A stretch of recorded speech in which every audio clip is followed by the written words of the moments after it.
ज्ञानस्वरूपं निजबोधरूपं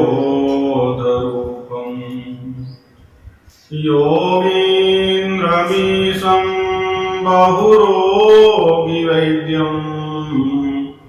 श्रीमद्गुरुं नित्यमहं नमामि। श्रीमद्गुरुं नित्यमहं नमामि। यं ब्रह्मा वरुणेन्द्ररुद्रमरुतः स्तुवन्ति दिव्यैस्तवैः वेदैः साङ्गपदक्रमोपनिषदैः गायन्ति यं सामगाः। ध्यानावस्थिततद्गतेन मनसा पश्यन्ति यं योगिनो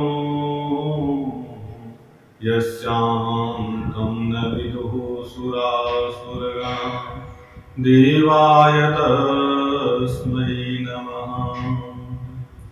नारायणं नमस्कृत्य नरं चैव नरोत्तमं देवीं सरस्वतीं व्यासं ततो जयमुदीरये। बोले लक्ष्मी नारायण भगवान की जय, शंकर भगवान की जय। ओम इष्ट देवेभ्यो नमः, कुल देवेभ्यो नमः, स्थान देवेभ्यो नमः, ग्राम देवेभ्यो नमः, एतत् कर्म प्रधान देवेभ्यो नमः, सर्वेभ्यो देवेभ्यो नमः, सर्वेभ्यो पितृभ्यो नमः, भगवते सदा शिवाय नमः। बोलिए कार्तिक मास की जय हो। कार्तिक मास की कथा में आज 17वें अध्याय की कथा है। युद्ध चल रहा है और उधर भगवान विष्णु ने लीला की और वृंदा का जो पातिव्रत धर्म था उसको भंग किया कि जो जलंधर आगताई हैं और आगताई को मारना जरूरी है, इसलिए भगवान ने ऐसी लीला की है। कुछ न कुछ कारण तो बनाना पड़ता है, कुछ लीला तो करनी पड़ती है, लेकिन उस लीला का उद्देश्य क्या है? कर्म का फल जो है वो कर्म को देखकर नहीं मिलता, कर्म के उद्देश्य को देख करके मिलता है। कर्म किस उद्देश्य से किया गया, और वो तो भगवान है वैसे। तो यहां भगवान का उद्देश्य क्या है कि इस आतताई जलंधर का कल्याण हो जाए। उधर वृंदा ने अपने आप को, अपने शरीर को समाप्त किया, अग्नि में प्रवेश किया। वृंदा ने भस्मीभूत कर लिया अपने शरीर को। और इधर नारद जी कहते हैं कि जलंधर ने रुद्र का अद्भुत पराक्रम देख करके शिव जी को मोहित करते हुए माया से फिर गौरी की रचना की। जलंधर बड़ा मायावी है। ततो जलंधरो दृष्ट्वा रुद्रमदभूत विक्रमं चकार मायया गौरीं त्र्यंबकं मोहयन्निव। शिव जी को मोहित करते हुए माया से गौरी की रचना की। और क्या देखा भगवान शिव ने उस माया के प्रभाव से? रथोपरि च तां बद्ध्वा रुदन्तीं पार्वतीं शिवः निशुम्भ प्रमुखाद्यैश्च वर्धमानां ददर्श। रथ में बंधी हुई गौरी को शिवजी ने रोती हुई तथा निशुंभ आदि दैत्यों के द्वारा मारी जाती हुई देखा।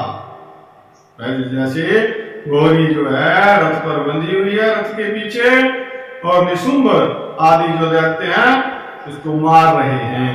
जब ऐसी दशा भगवान शंकर ने देखी तो एक बार तो बिल्कुल उद्विग्न हो गए, पराक्रम को भूल गए, सिर झुका दिया, सिर झुका करके खड़े हो गए, ये क्या हो?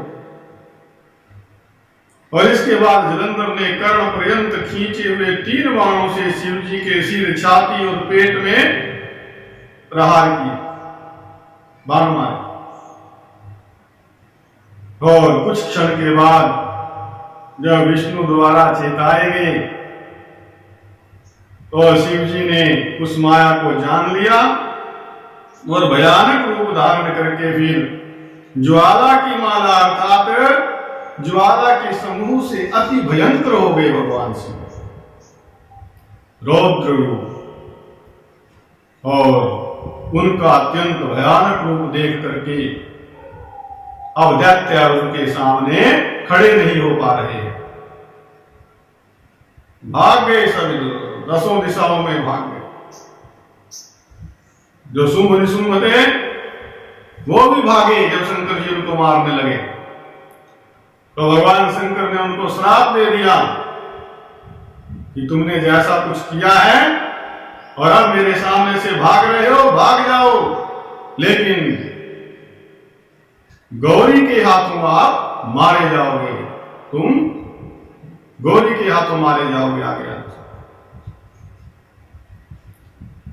और जलंधर ने पुनः वेग से पहले बाणों की वर्षा की, तब जो है भूमंडल बाण रूपी घोर अंधकार से आच्छादित हो गया। और जैसे ही शिव जी ने उसके बाण समूह को वेग से काटा, वैसे ही उस बलि ने परिघ से बैल को मारा, बैल पर प्रहार कर दिया भगवान शंकर जी के। और ऐसा घातक प्रहार था वो कि रणभूमि से भाग गया वो। रुद्र उनको रोकते, उस बैल को रोकते हैं, लेकिन ना रणभूमि में रुक नहीं सका। और इसके बाद तो फिर भयानक शरीर धारण करके शिव जी ने अति क्रोधित होकर के सूर्य के समान तेजस्वी सुदर्शन चक्र जो था वो चला दिया।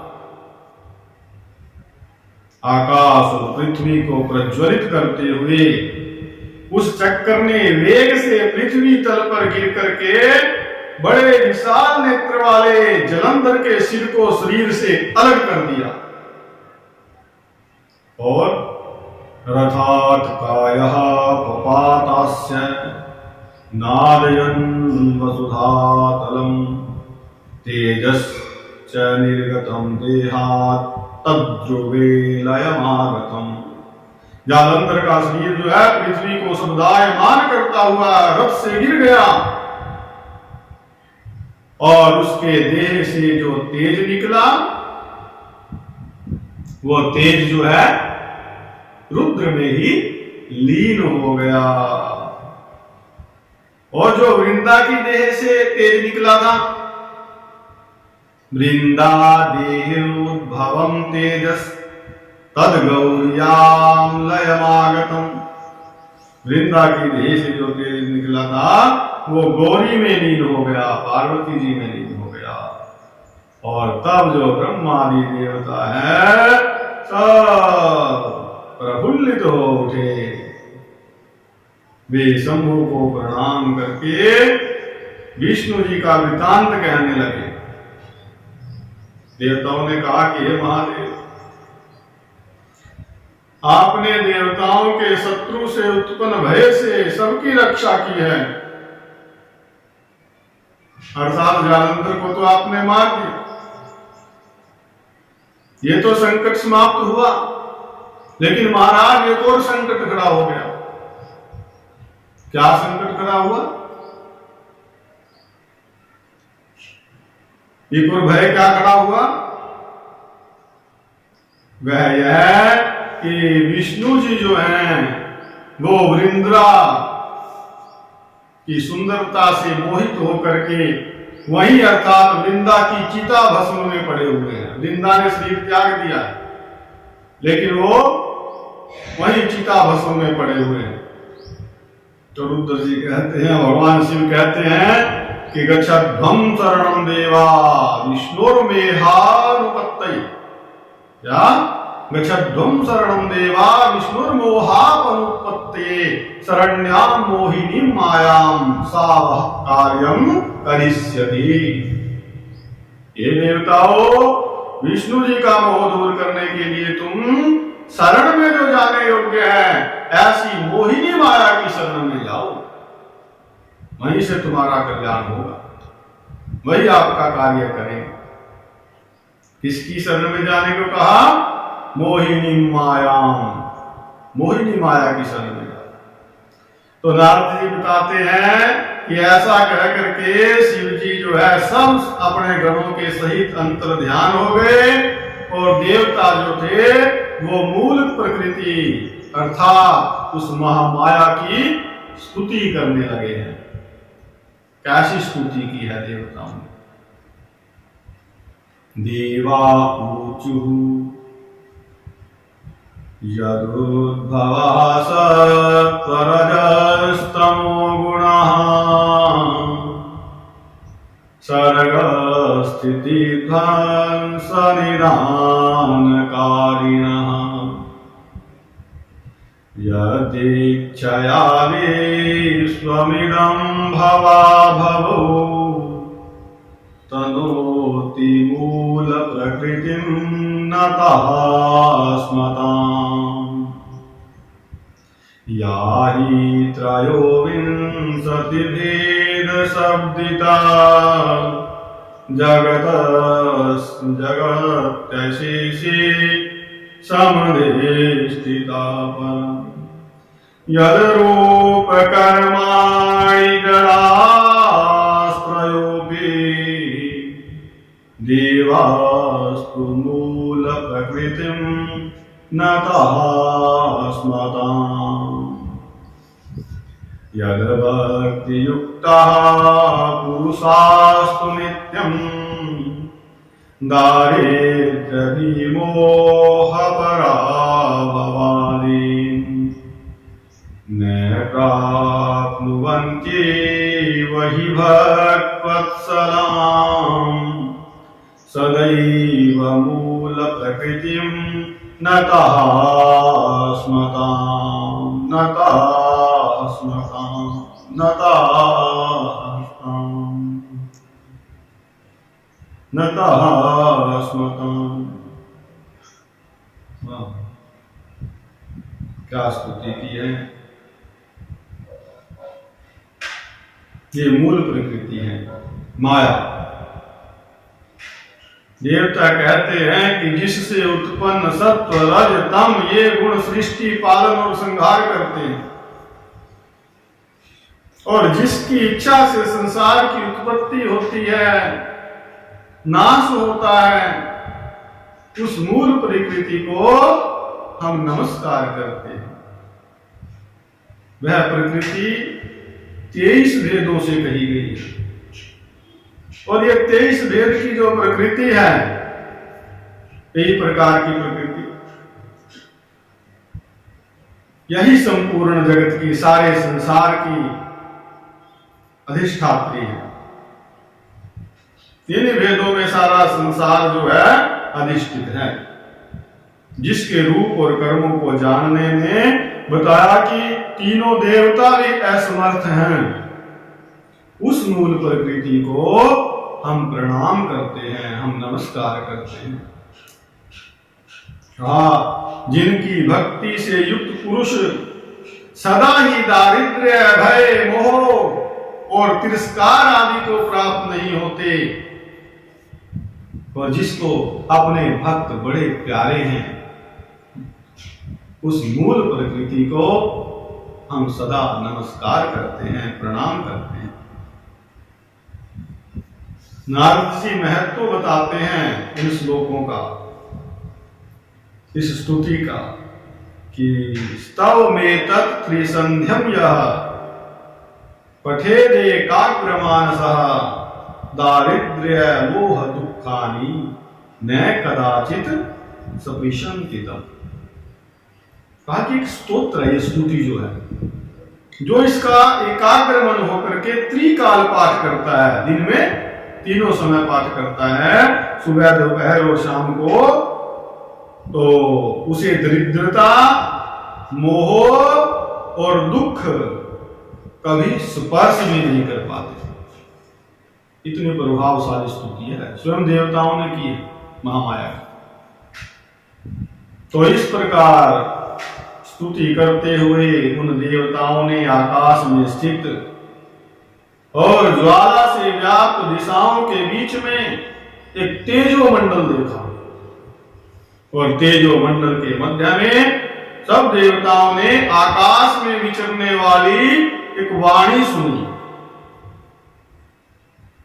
शक्ति क्या बोली कि मैं ही तीन प्रकार से प्रकट होने वाली और तीनों गुणों के साथ स्थित हूं।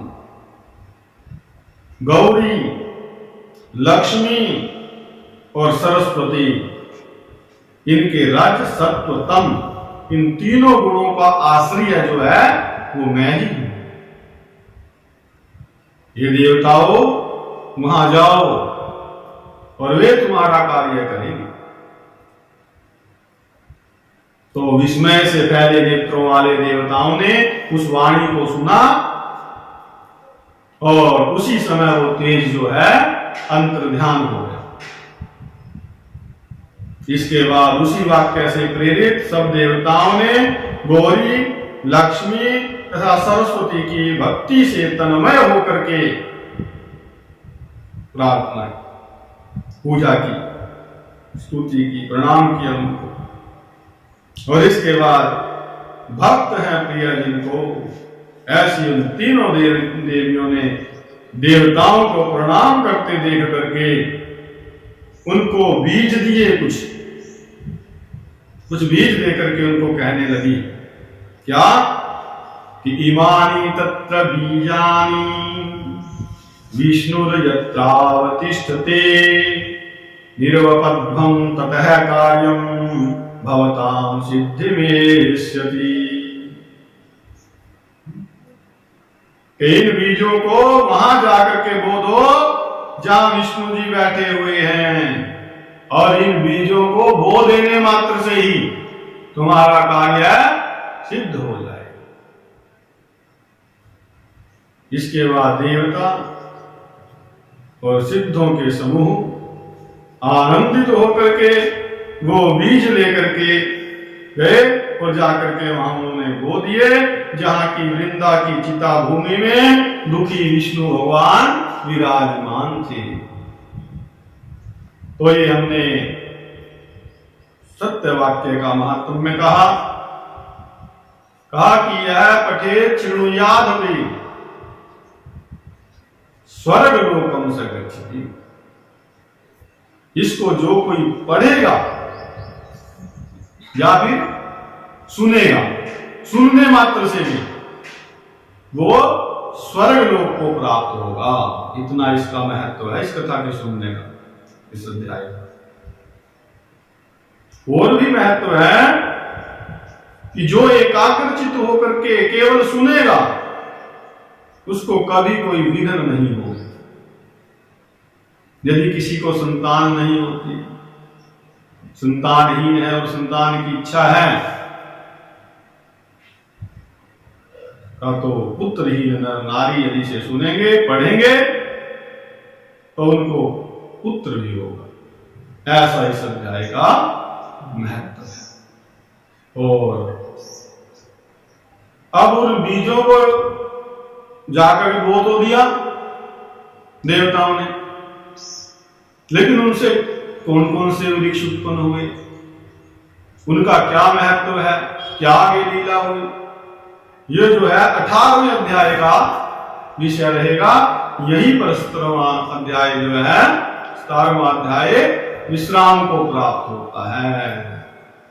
बोलिए कार्तिक महात्म्य की, बोले सभी देवी देवता देवताओं की जय हो। सभी सिद्धों की जय हो। सभी संतों की जय हो। सभी भक्तों की जय हो। बोलिए अपने अपने गुरु महाराज की जय हो। धर्म की जय हो। अधर्म का विनाश हो। प्राणियों में सर्वभावना हो। विश्व का कल्याण हो। जयकाराय वीर बजरंगी हर